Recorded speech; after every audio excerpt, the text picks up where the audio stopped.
राष्ट्रपति भवन में visitors conference 2022 का आज समापन होने वाला है।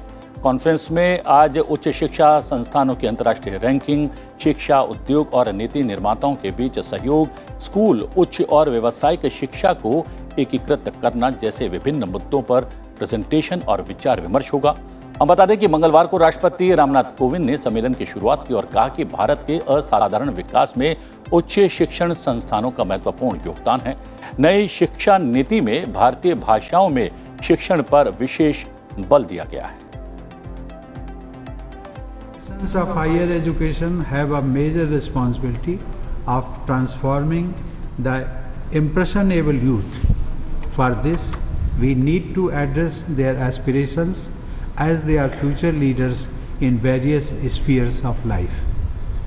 I can say with confidence that each one of you is going to help achieve this goal. धार्मिक टिप्पणी विवाद के बीच ईरान के विदेश मंत्री हुसैन आमिर अब्दुल्लाहिन और भारतीय विदेश मंत्री एस जयशंकर के बीच आज बैठक होगी। अब्दुल्लाहिन द्विपक्षीय संबंधों को और प्रगाढ़ करने के उद्देश्य से भारत की 3 दिवसीय यात्रा पर हैं।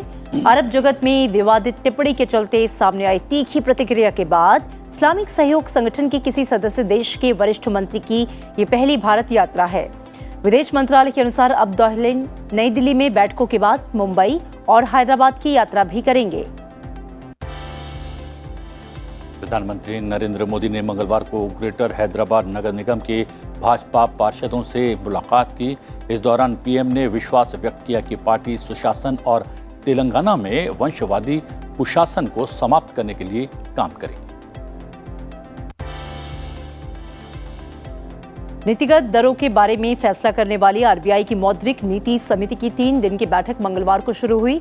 शशिकांत दास आज सुबह 10 बजे एमपीसी की बैठक में नीतिगत दरों के बारे में लिए गए फैसलों की जानकारी देंगे। माना यह जा रहा है कि केंद्रीय बैंक बढ़ती मुद्रास्फीति पर अंकुश के लिए कुछ सख्त नीतिगत कदम उठा सकता है। रक्षा मंत्रालय ने चीफ ऑफ डिफेंस स्टाफ की नियुक्ति से संबंधित रक्षा बलों के नियमों में संशोधन के लिए नोटिफिकेशन जारी किया है। संशोधित नियमों के अनुसार 62 वर्ष से कम आयु के कोई भी सेवारत या सेवानिवृत्त लेफ्टिनेंट जनरल, एयर मार्शल और वाइस एडमिरल भी सीडीएस के पद के लिए पात्र होंगे। अब सेना, नौसेना और वायुसेना के प्रमुख के साथ इस शीर्ष पद के लिए अन्य अधिकारियों पर विचार किया जा सकता है। विश्व बैंक ने 2022 के वैश्विक विकास अनुमान को घटाकर 2.9% कर दिया है, जो कि जनवरी के पूर्वानुमान से 1.2% कम है। विश्व बैंक ने मंगलवार को चालू वित्त वर्ष 2022-23 के लिए भारत की आर्थिक वृद्धि दर के अनुमान को घटाकर 7.5% कर दिया है और इसका कारण बढ़ती महंगाई, आपूर्ति व्यवस्था में बाधा और रूस यूक्रेन युद्ध से वैश्विक स्तर पर तनाव को बताया गया है। ये दूसरी बार है जब विश्व बैंक ने चालू वित्त वर्ष के लिए भारत की जीडीपी वृद्धि के अनुमान को संशोधित किया है। कांग्रेस अध्यक्ष सोनिया गांधी ने नेशनल हेराल्ड से जुड़े कथित धन शोधन के मामले में पेश होने के लिए प्रवर्तन निदेशालय से और समय मांगा है, क्योंकि वो कोरोना वायरस से संक्रमित हैं और अब तक स्वस्थ नहीं हो पाई है। सोनिया गांधी बीते शुक्रवार को कोरोना वायरस से संक्रमित हुई थी और उनकी ताज़ा रिपोर्ट नेगेटिव नहीं आई है। भारत की स्टार पैराशूटर अवनी लेखरा ने महिला 10 metre air rifle standing SH1 स्पर्धा में गोल्ड मेडल जीता है। उन्होंने 250.6 अंक के विश्व रिकॉर्ड को बनाया। लोकसभा अध्यक्ष ओम बिरला ने ट्वीट कर इस उपलब्धि पर अवनी को बधाई दी। अवनी लेखरा ने पिछले साल अगस्त में टोक्यो पैरालंपिक में SH1 वर्ग में 10 मीटर एयर राइफल स्टैंडिंग स्पर्धा का स्वर्ण पदक जीता था। और आइए अब नजर डाल लेते हैं राज्यवार खबरों पर। पश्चिम बंगाल भाजपा में जान फूंकने के वास्ते पार्टी के राष्ट्रीय अध्यक्ष जेपी नड्डा मंगलवार रात कोलकाता पहुंचे।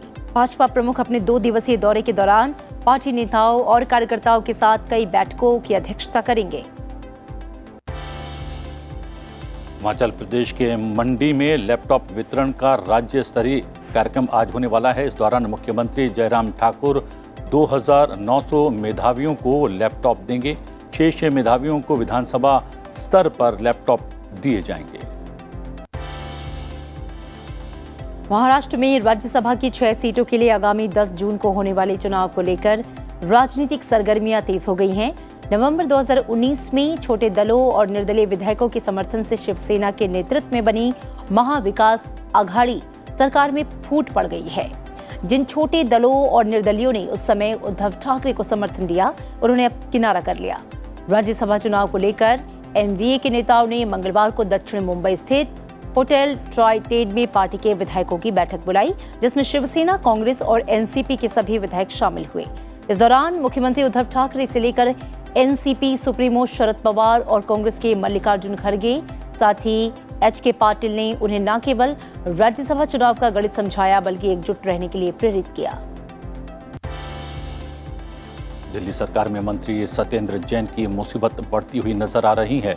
जानकारी के मुताबिक प्रवर्तन निदेशालय को जैन के करीबी के घर से 2.82 करोड़ रुपए कैश और काफी मात्रा में सोना बरामद किया गया है। बताया ये भी जा रहा है कि छापेमारी में भारी मात्रा में कैश के साथ सोने के बिस्किट और 133 सोने के सिक्के भी मिले। पंजाबी गायक सिद्धू मूसेवाला की हत्या में पुलिस ने अब तक 8 लोगों को गिरफ्तार किया है। पंजाब पुलिस ने मंगलवार को ये जानकारी दी। पुलिस ने यह भी कहा कि उन्होंने वारदात को अंजाम देने वाले 4 शूटर की भी पहचान की है।